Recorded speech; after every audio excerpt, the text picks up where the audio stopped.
All right, Jason and Mike together with tonight's player of the game, JM Barsaga of Team Bakakay, who have just secured their spot once again in the ECL Finals. JM,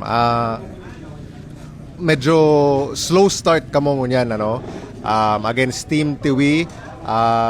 Sindaso na kalamang kang first couple of periods. Paano nindo nakuha su rhythm ba kang ball game ngunyan? Paano nindo nakuha su kalamangan when it mattered most here in the fourth quarter? Sa muya kaya nagtabang-tabangan lang po kami. Tapos nagdang po kay coach sa mga set play po. Yeah. Yun lang po. Kung paano may na ito nalamangan po.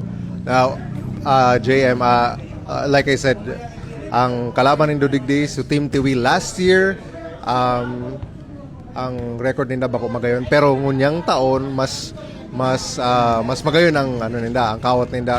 Pwede mo bang ma-explain sa mga tao gaano ka dipisil kalaban ang Team Tiwi? Sisay ang mga key players ninda na dinipensahan nindo para manggana ngunyang banggi? Para sa muya gabus po. Gabus man.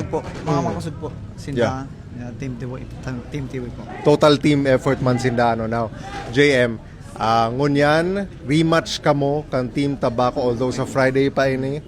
Anong feeling na maglalaban na naman kamo ning Team Tabaco para sa championship digdi sa ECL? Excited po. Dagdag na naman po bagang experience po ito. Makalawag sa championship. Now, I will let you celebrate this win tonight, JM. Pero ano sa iling mo? Looking forward to the game on Friday. Ano sa iling mo ang generally dapat gibuunin do as a team para makuha this time around in your rematch against Team Tabaco? Anong dapat gibuon ning Bakakay para manggana against Team Tabaco? Makinig lang po lagi kay coach and sa mga nakakatanda po sa amin po sa Now, last thing, JM, could you give a message and a shout out to each and everyone who has followed you and your team in this journey, back-to-back championship appearance for Team Bakakay? JM, your message. Unang-una po, nagpapasalamat po ako kay God at ginabayan niyo po kami dito.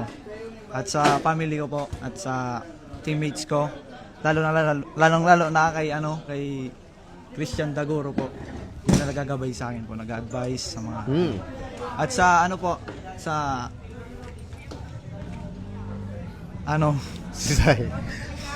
kay Ryan Padilla po and sa pamilya niya po. Yun lang po. Okay. Thank you so much, JM. Congratulations in this win. We'll see you in the championship.